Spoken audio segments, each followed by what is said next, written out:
Hello, Year 9 and 10, it's Miss Bond here. We're going to be doing some poetry revision today of the Emigree by Carol Rumens. So what I want you to do is first of all look at the definitions of these two words, copy down the definition and then answer this question.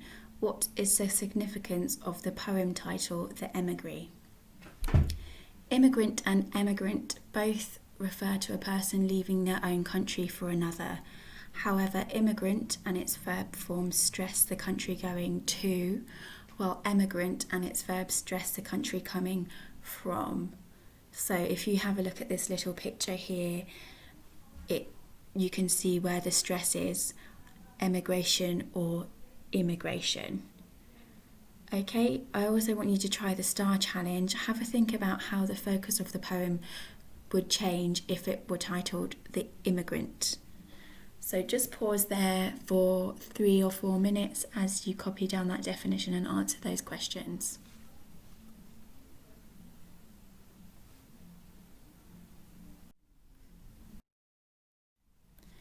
So we're going to be revising the Emigree. We're going to read the poem and answer some questions on it together and annotate our poems. This is one of your poems from your Power and Conflict anthology, which you could use in your GCSE exam.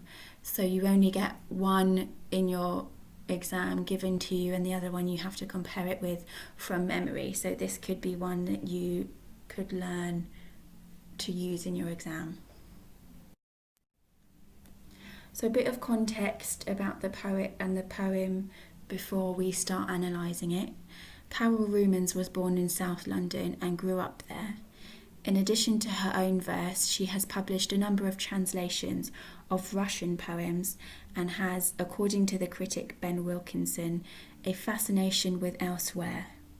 This fascination is clear in the Emigree, which deals with a land and a city, which for the speaker is permanently elsewhere. This is a poem about homesickness for a land to which the speaker can never return. Rumens suggests the city and country may now be war-torn or under the control of a dictatorial government that has banned the language the speaker once knew. Despite this, nothing shakes the light-filled impression of a perfect place that the Emigree's childhood memories have left. So pause there. I want you to choose 3 facts that you've learned from this and write them down. Pause the video as you do that.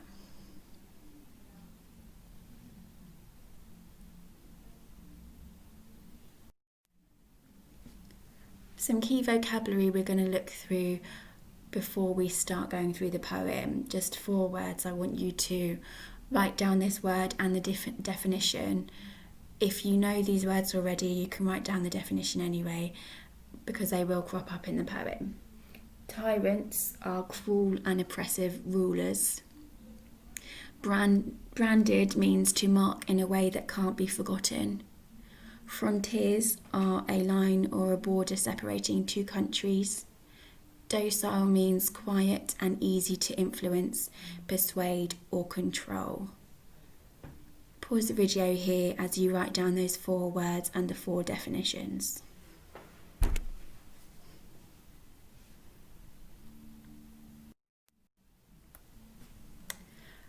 Okay, we're going to start off by looking at form and structure of the poem today. So I'm going to read through the poem. As I read through, I want you to think about these 3 questions. Can you identify a rhythm or a rhyme scheme? What does that suggest? What does it suggest? Number 2, is it written in first or third person? What is the effect of this? And number 3, what could the 3 stanzas represent? The Emigree. There once was a country. I left it as a child, but my memory of it is sunlight clear, for it seems I never saw it in that November which, I am told, comes to the mildest city. The worst news I receive of it cannot break my original view, the bright, filled paperweight. It may be at war, it may be sick with tyrants, but I am branded by an impression of sunlight. The white streets of that city, the graceful slopes glow even clearer as time rolls its tanks and the frontiers rise between us, close like waves. That child's vocabulary I carried here like a hollow doll, opens and spins a grammar.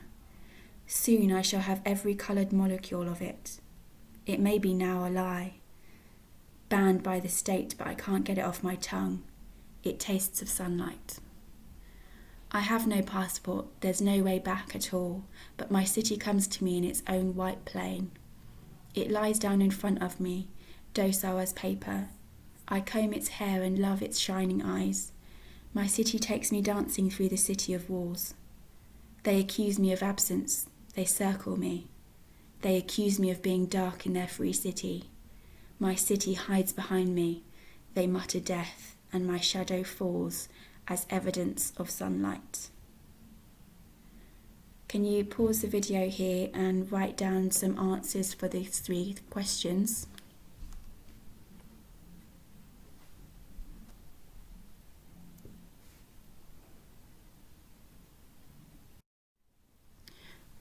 So the answers that I've got, I've just given you some ideas. Obviously, some of them you might have made your own interpretations. This is just what I think. So there is not really any clear rhythm or rhyme scheme. It could show the lack of order. It could also show that she is telling us truthful or authentic memories. It's written in first person, which makes it quite personal. She's sharing her memories. First person, to me, makes it more personal. That's up to your own interpretation. The 3 stanzas could represent the city's walls that she's confined in. It seems quite closed off. There's a full stop at the end of each stanza to show how closed off it is, but that's up for you for your own interpretation.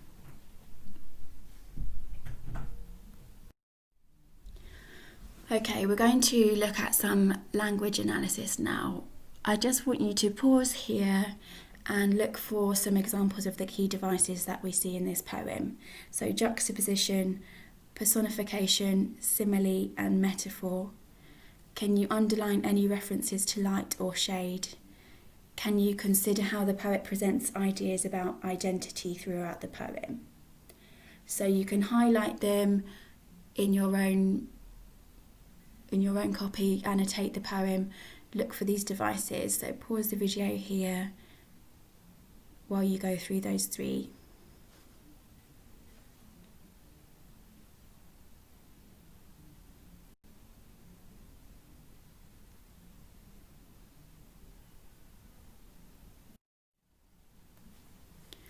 So here I've just shown you some devices. They're not all of them, but you might have found other ones on top of these.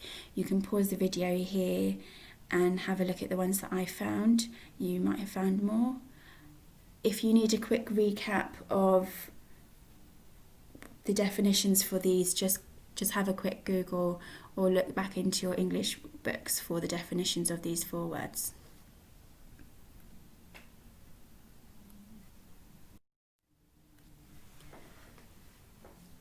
Okay, I've got some questions that I want you to answer on each stanza. We've got 3 or 4 questions for each stanza.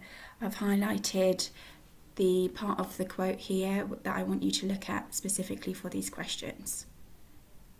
So question 1, there once was a country. That's the first quote we're going to look at. What are the connotations of these first few words? And the challenge, why has the poet chosen this tense? Number 2, the bright filled paperweight. Consider the juxtaposition here. What could it show us about how she views her city?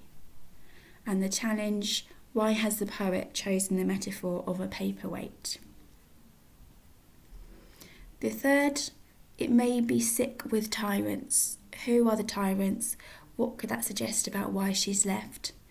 And the challenge, what image does the word sick create?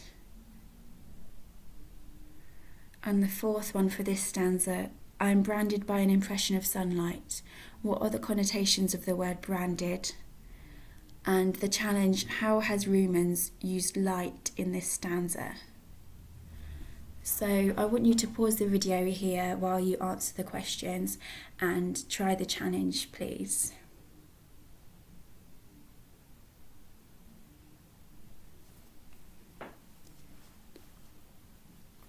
few ideas of mine for the answers for these questions. Again, obviously poetry is open to your own interpretation, so you might have the same as what I've written, you might have different. I'd like you to consider both. What are the connotations of these first few words? So for me, it's kind of childlike. There once was a country. Sounds like how you might start a fairy tale, and that is running throughout the poem, the childlike imagery and this fairy tale-like story that she's telling us about her city. Why has the poet chosen this tense? It's very mysterious. Is the country still there? Does it exist? We're not sure whether this country was real or not, and this adds to that mystery. The bright filled paperweight. So the juxtaposition here, there's the brightness that she keeps comparing her city with to a paperweight. What could it show us about her, how she views her city? It could be that the paperweight is holding things in place, or it could be weighing her down, these memories of her city, like a constant reminder. That's up to you how you view why she's used this paperweight here. It may be sick with tyrants. So the tyrants are the people now who are leading her country. It's alluding to there's war or conflict in her country.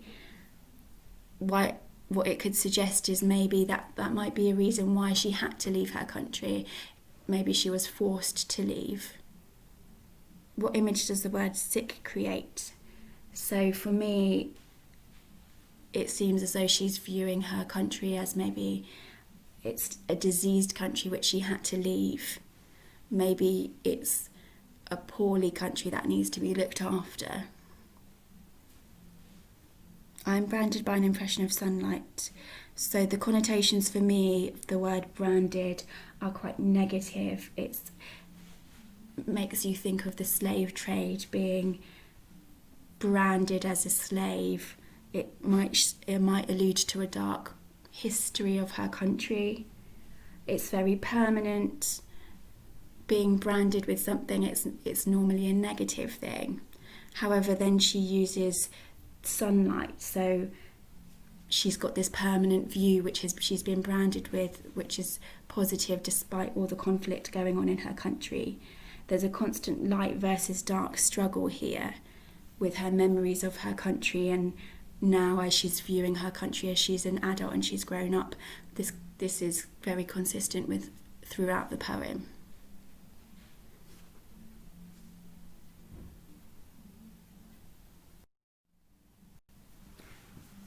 Okay, next questions. Let's have a look at the line, the frontiers rise between us, close like waves. What device is being used here, and what is the effect? The challenge, is the imagery of waves here peaceful or violent? That's your own opinion. Number 6, that child's vocabulary I carried here like a hollow doll. How does she feel about the language she spoke in her childhood? What does it show about her identity? Challenge, why has Rumans used the simile of a hollow doll? Number 7, it tastes of sunlight. Which senses is the poet using here and why? And the challenge, what effect does the synesthesia have on the reader? Why does each stanza end with the same noun? Synesthesia is the blending of senses, so when information for one sense stimulates another. So here she's using synesthesia. So pause the video here as you answer those questions and the challenge, please.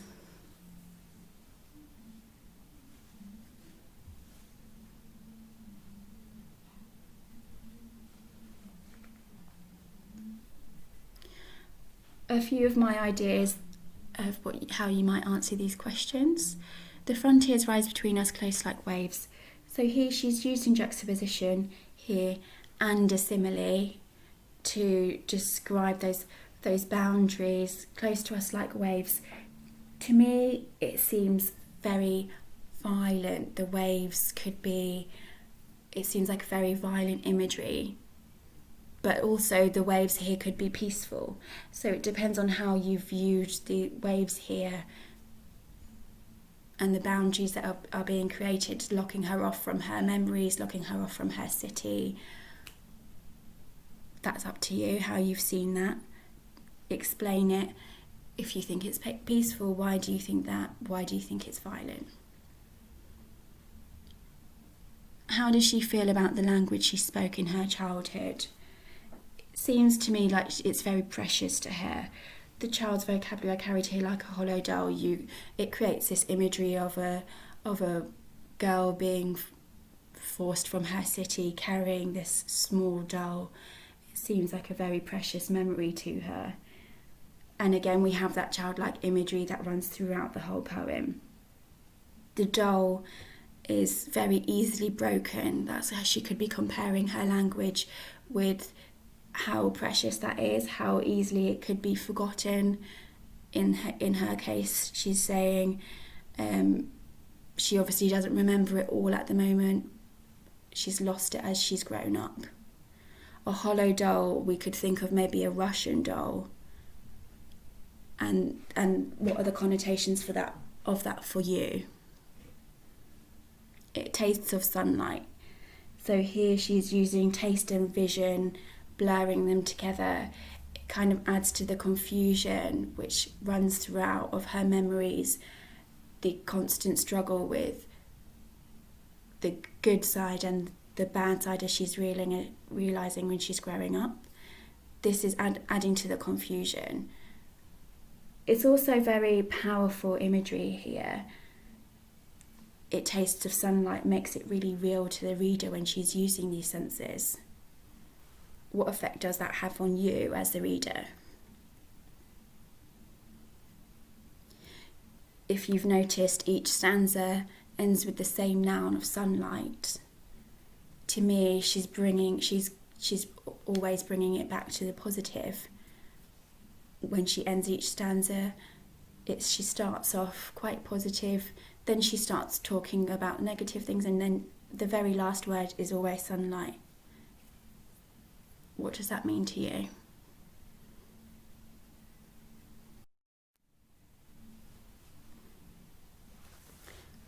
I have no passport, there's no way back at all. What emotions could this show? And the challenge, consider how the first two stanzas started off positively in comparison. What could this demonstrate? Number 9. My city comes to me in its own white plane. Is it a literal plane? What could that suggest? Or a personification of her city? And try the challenge.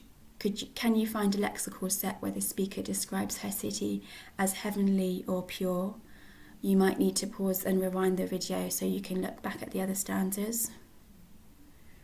Number 10, I comb its hair and love its shining eyes. Which device is being used here? What does it imply about her feelings towards her city? And the challenge, which previous image does this relate to? Number 11, they accuse me of absence. They circle me. They accuse me of being dark in their free city. Which devices are being used here? And how is the speaker being treated in her new city? I just want you to pause the video here while you answer those questions. Try the challenge and rewind the video if you need to look back at the previous stanzas. So the emotions that she's showing in this first line of the third stanza, she seems quite powerless. She has no hope at all. It's like she's stuck there, whether she likes it or not. The first two stanzas both started off quite positively, and now here she seems to be quite negative about her situation. For me, it could be showing that she's maturing into adulthood. She's finally accepting her views of her city may not have been as positive as she thought when she was a child. But that's up to you. What do you think? My city comes to me in its own white plane. So this could be a literal plane. Here she could be talking about other people who have left her country as well, who have come on a literal plane. So there's people coming from her country. Or a personification of her city. It could be imaginary. It could be a white plane, could be alluding to the piece of paper. So she, in the next line, she just talks about docile as paper. Is she imagining this city on a plain white piece of paper? Or is it her memories that she's referring to, and its own white plane? Could be her preserved pure memories are this on this white plane, if we imagine, not a literal plane, but a wide expanse. Can you find a lexical set? So if you have a look back through the other stanzas, there's quite a few words that she uses to describe her city. So we've got white mentioned a few times, graceful, glow, all of these words. I comb its hair and love its shining eyes. So here she's using personification of her city. It's like a child. She's talking about her city like a child, or maybe like a doll. So here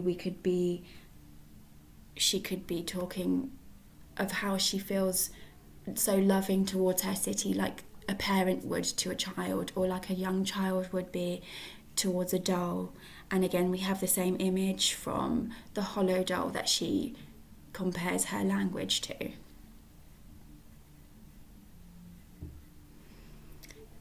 They accuse me. Here she's using repetition.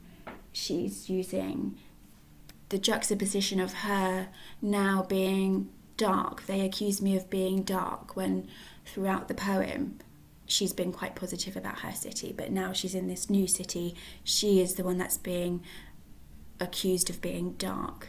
This could also be alluding to racism that she's experiencing in her new city.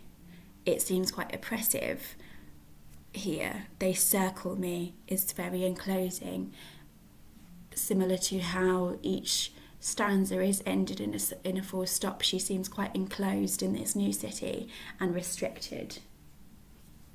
We have the same juxtaposition of her memories, of her bright memories of her old city, compared with the darkness that's coming from this new city.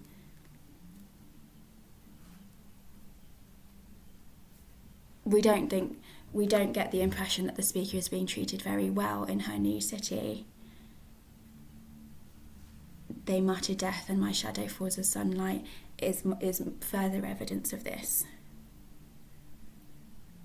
I just want you to make sure that you're annotating your poems with your own ideas. You can add my ideas as well, but I want you to include your own interpretations of these quotes that I've picked out.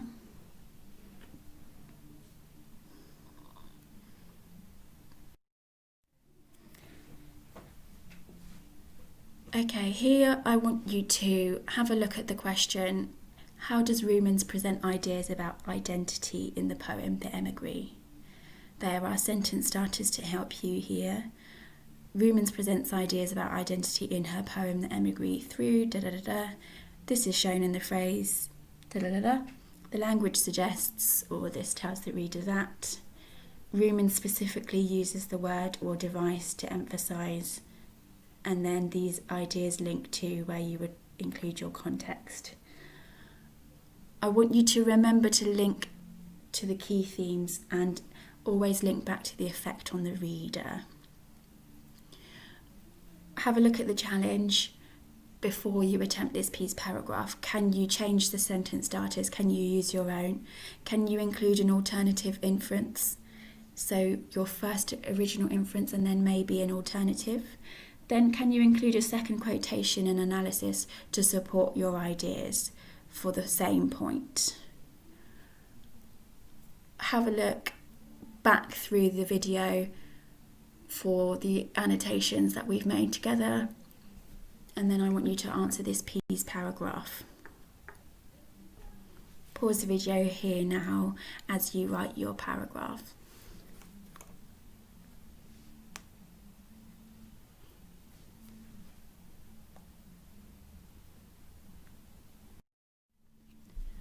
For the final part of the lesson today, I want you to consider how we could compare the Emigree with Kamikaze. So think about the themes of remembering, of memories in both poems, the themes of colour and light and shade which occur in both poems, and then look at the form or the structure in both poems. How can you compare it? Make a list of things that are similar and a list of things that are different. Just spend 5 minutes comparing these poems, and then you can send your work to your English teacher. Well done for the work this week. Bye.